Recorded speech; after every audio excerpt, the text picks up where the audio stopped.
₹1 पीक विमा घेतलेल्या शेतकऱ्यांसाठी सर्वात मोठी आनंदाची बातमी. आजपासून शेतकऱ्यांच्या खात्यामध्ये जमा होणार हेक्टरी ₹18,900. बरोबर आहे, 3 जिल्ह्यात पीक विम्याचं वाटप आजपासून त्या ठिकाणी आता सुरू होणार. पहा मित्र हो, 3 जिल्हे मिळून एकूण ₹449 कोटी रुपयांचं वाटप पात्र शेतकऱ्यांना केलं जाणार. केंद्रीय कृषी मंत्री शिवराज सिंह चौहान यांची माहिती. गणेश चतुर्थीच्या अगोदर शेतकऱ्यांना मिळणारा पीक विमा खरीप आणि रब्बी हंगामातील सोयाबीन, कापूस, हरभरा, भुईमूग, गहू याच पिकांना पीक विमा मिळणारा पात्र शेतकऱ्यांच्या याद्या PMFBY कडून आता जाहीर करण्यात आलेल्या आहे. पहा शेतकरी मित्रांनो, हे पीक विम्याचे पैसे नेमके कोणत्या जिल्ह्यामध्ये येणार, रक्कम कोणत्या बँकेमध्ये जमा होणार, सविस्तर अपडेट व्हिडिओच्या माध्यमातून जाणून घेण्याचा प्रयत्न करणार. त्यामुळे व्हिडिओ अगदी शेवटपर्यंत काळजीपूर्वक पाहणे. चॅनलवरती जर तुम्ही नवीन असाल तर चॅनलला जरूर सबस्क्राईब देखील करा. शेतकरी मित्रांनो, खरीप आणि रब्बी हंगाम 2024 मध्ये महाराष्ट्रात जवळपास 27 जिल्ह्यांमध्ये पिकांचं नुकसान झालं होतं. मग यामध्ये सोयाबीन, कापूस, तूर, बाजरी, मूग, कांदा या पिकांचा प्रामुख्याने समावेश होता.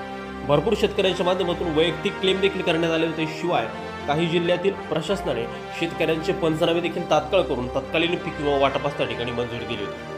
बघा शेतकरी मित्रांनो, पंतप्रधान पीक विमा योजनेच्या अंतर्गत पहिला हप्ता शासनाने विमा कंपन्यांना वितरित केला होता आणि याचं वाटप देखील त्या ठिकाणी झालं होतं. परंतु याच्यामध्ये बरेचसे शेतकरी यांना पीक विमा त्या ठिकाणी मिळालेला नव्हता, कारण त्यांचं नुकसान हे उर्वरित 2 ट्रिगरच्या अंतर्गत म्हणजे काढणी पश्चात नुकसान भरपाई आणि पीक कापणी प्रयोगावर आधारित नुकसान भरपाई या 2 ट्रिगरवरती त्यांचं कॅल्क्युलेशन त्या ठिकाणी झालं होतं. पहा आता याच्यामध्ये जर का पाहिलं तर आपण 11 ऑगस्ट रोजी देशाचे जे काही केंद्रीय कृषी मंत्री आहे शिवराज सिंह चौहान यांच्या माध्यमातून राजस्थानमधून उर्वरित सर्व शेतकऱ्यांच्या खात्यावरती दुसऱ्या हप्त्याची रक्कम ही टाकण्यात आली होती. राज्यातील उर्वरित 11 जिल्ह्यातील शेतकऱ्यांचं वाटप हे पीक विम्याच्या दुसऱ्या हप्त्यावरती त्या ठिकाणी अवलंबून होतं आणि ते वाटप अखेर आता त्या ठिकाणी सुरू झालेलं आहे. आपल्या मिळालेल्या माहितीनुसार हिंगोली जिल्ह्यातील खरीप हंगाम 2023 आणि 24 मधील तसंच रब्बी हंगाम 2024 मधील 477 शेतकऱ्यांना ₹52,93,080 पीक विमा त्या ठिकाणी जमा केला जाणार आहे. बघा शेतकरी मित्रांनो, पंतप्रधान पीक विमा योजनेच्या अंतर्गत सर्व जे काही प्रलंबित दावे होते, मग त्यामध्ये 2023 असेल 2024 असेल या दोन्ही वर्षातील जेवढे काही प्रलंबित दावे होते तेवढे शेतकऱ्यांच्या खात्यावरती रक्कम करण्याची प्रक्रिया आता त्या ठिकाणी सुरू करण्यात आलेली आहे. आणि याच्या माध्यमातून शेतकऱ्यांची जी काही क्लेम मंजूर आहेत अशा शेतकऱ्यांना पीक विमा हा गणेश चतुर्थीच्या अगोदर त्या ठिकाणी वितरित केला जाईल अशी माहिती राज्याचे कृषी मंत्री यांनी त्या ठिकाणी दिलेली आहे. त्यामुळे आता शेतकऱ्यांना गणपती बाप्पा पावणार हे त्या ठिकाणी नक्की. बघा शेतकरी मित्रांनो, आता नवीन अपडेटनुसार परभणी जिल्ह्यातील शेतकऱ्यांना देखील विविध ट्रिगर अंतर्गत खरीप आणि रब्बी हंगाम 2024 साठी एकूण 30,419 शेतकऱ्यांना ₹51,70,00,000 हे त्या ठिकाणी मंजूर आहेत आणि याचं वाटप त्या ठिकाणी आजपासून सुरू होणार आहे अशी माहिती राज्याच्या कृषी विभागातील अतिशय खात्रीशीर सूत्रांच्या माध्यमातून त्या ठिकाणी देण्यात आलेली आहे. त्यामुळं ज्या शेतकऱ्यांचा पीक विमा मंजूर आहे अशा शेतकऱ्यांना पीक विम्याचा मार्ग मिळण्याचा मार्ग आता त्या ठिकाणी मोकळा झाला आहे. बघा शेतकरी मित्रांनो, परभणीसोबत आता नांदेड जिल्ह्यामध्ये देखील विविध ट्रिगरच्या अंतर्गत ₹101,28,68,000 पीक विम्याचा परतावा हा देखील शेतकऱ्यांच्या खात्यावरती जमा करण्याची प्रक्रिया चालू झाली आहे आणि आजपासून तो विमा पडायला त्या ठिकाणी सुरुवात होणार आहे. बघा यापूर्वी हंगामातील प्रतिकूल परिस्थिती या ट्रिगरच्या अंतर्गत ₹288.29 कोटी शेतकऱ्यांच्या खात्यावरती अगोदरच जमा करण्यात आले होते. विशेषतः परभणी जिल्ह्यातील जे काही कंधार तालुका आहे आणि लोहा तालुका आहे या तालुक्यात ते वितरण त्या ठिकाणी झालेलं आहे. ज्या शेतकऱ्यांना वितरण झालं नसेल अशा शेतकऱ्यांना गणेश चतुर्थीच्या आधी हे वितरण त्या ठिकाणी आता होणार आहे.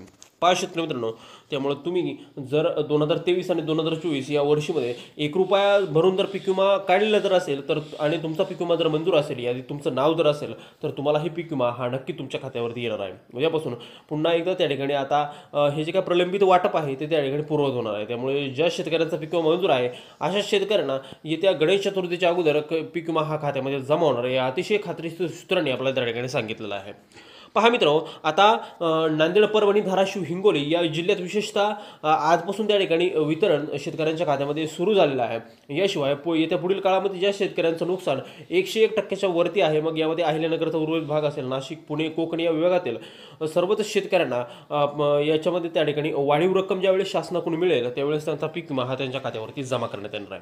शेतकरी मित्रांनो, तुम्हाला किती पीक विमा मंजूर झाला हे जर का तुम्हाला माहीत असेल तर आणि हे जर तुम्हाला पाहायचं असेल तर तुम्ही पंतप्रधान फसल विमा योजना या अधिकृत पोर्टलवरती जाऊन तुमचा मोबाईल नंबर टाकून ते चेक करू शकता.